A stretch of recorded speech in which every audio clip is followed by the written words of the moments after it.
that? Hey, seems in trouble. Who is that now? Can you call it curtain now? Beteni, see ti kolekun látàárọ̀. Are you deaf and dumb? Afusa, so ìwọ ni. Wọ́n ló fẹ́ jẹ́lẹ̀kùn bọ́ sílẹ̀ fún mi. Àwa ni. Sáwa tó kanlẹ̀kùn ni.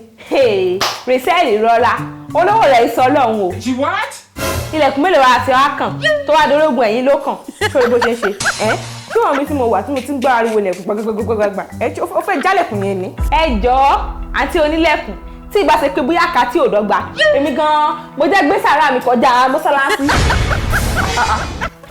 Kí ni rubbish wo nìyẹn? What are you looking for? Bẹ́sẹ̀lì, ọ́fíkẹ́ mọ́dìrẹ́ lọ́wọ́ bọ́ọ̀lẹ̀ ni. Kí ló fi síbẹ̀ tó fẹ́ gbé? At least you enter my kitchen.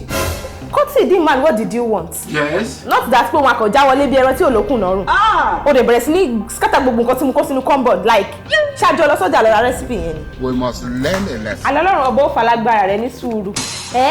Lọ́ ń jẹ́ gbogbo ẹ̀ họ̀. Àyà lọ sí ń jẹ́ sí ọkùnrin ká wá jẹ o. Anyway, Maggi ni mo wá wá. Simple. You should have go straight to the point. Then take it.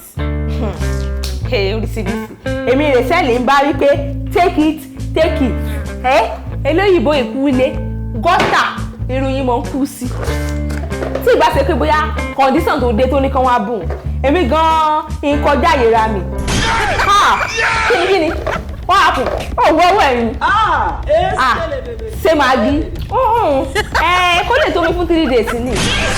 Kí ni tó padà wá ni? Ó tún fẹ́ padà wá. Ṣé èmi padà wá tẹ́lẹ̀? Wọ́n á drop kí lọ́wọ́ ẹ̀yìn bá. Ọlọ́run ọba.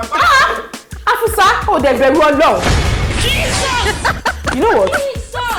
Má worry, just go. Ìwọ ló mọ̀ kí ni n tún padà bọ̀ tí lọ́lí kẹ́yìn ìbọ̀ yìí. Ọmọ ti jáde kí.